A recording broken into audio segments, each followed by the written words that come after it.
We have to book tonight's guest months in advance. Panhandlers give him money. He's a triathlete, a world traveler, a humanitarian.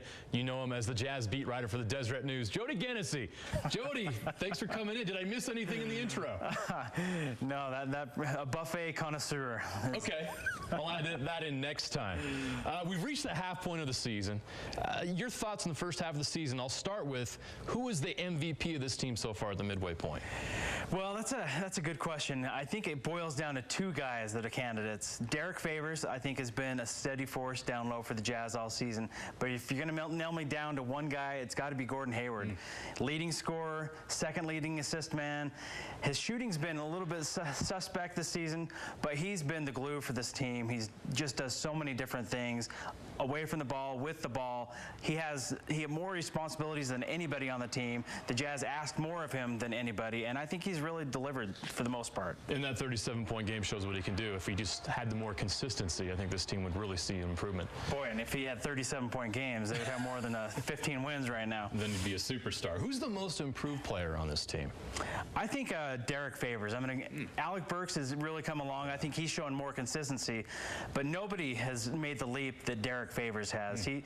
He was in the background behind Al Jefferson and Paul Millsap for so many years, and now he's really shown that he can be a reliable force down low, both offensively and defensively. His post-up moves, his mid-range game has really improved by leaps and bounds. And we've seen when he's not in the game, like the Minnesota game earlier this week, they've struggled defensively. They really miss him if he's not there. He is their defensive anchor. Without him, they're lost. Biggest surprise so far this season? Could be a player, could be a game, whatever you can come up with. Biggest surprise this year? I think it has to be Trey Burke. I was in Orlando for the Pro Summer League, and he looked horrible. He looked lost. He just didn't think. You just wondered if he was going to be a good backup player. And he's come in and showed me a lot. He can run the offense. He has a cool head. He's a really good assist maker. He just makes good decisions. Doesn't turn over the ball very often. He's had his own 30-point game. That's right. A lot of 20-point games, and I think he's really thrown himself into the Rookie of the Year race and shown that he's going to be a really good leader for the Jazz. No, especially coming off Orlando. You're right. I don't think a lot of people thought he'd be this good that fast.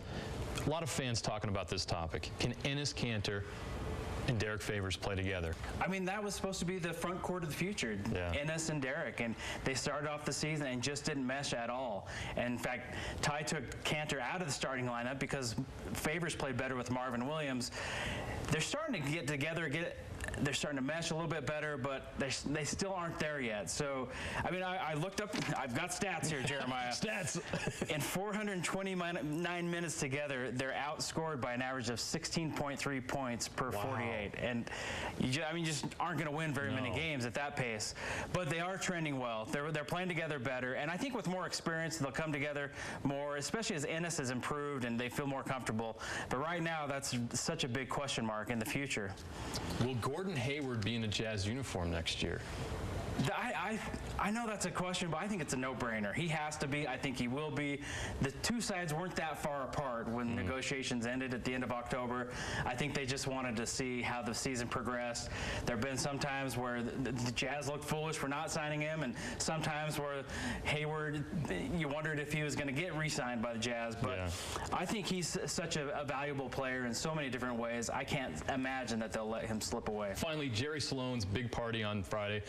I know he doesn't want it, but everyone else is excited for this. You broke the story when it came out. Your thoughts on Jerry Sloan's big night, and why did it take so long to make this happen? Yeah, it's been almost 3 years since he shocked everybody and resigned, and I think he's the reason why it hasn't happened. The Jazz wanted to honor him. Obviously, he's one of the greatest coaches in NBA history, the greatest coach in the Jazz 40 years of history, and so they wanted to recognize him, put his banner up there in the rafters, but Jerry was hesitant.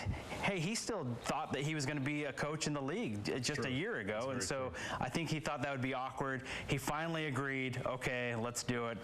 I'm just waiting to see, are they going to raise a John Deere tractor banner, or what's going up there? I want to see a giant John Deere hat hanging from the top of the rafters from Energy Solutions Arena. That's what I want to see. I think that'd be perfect, right? Oh, that'd be great. But it's a perfect honor. I look forward to that night. Jerry Sloan is this franchise, and so it'll be fun to see Stockton, Malone, and all the old timers back in the arena for a night. And it's gonna be fun. well-deserved honors for Jerry Sloan. Can't wait for Friday night. And Jody, thanks so much for coming in. You can read his stuff on desertnews.com. Deseret News, of course, you can get the paper. Right. And at still DJ do it. Jazzy Jody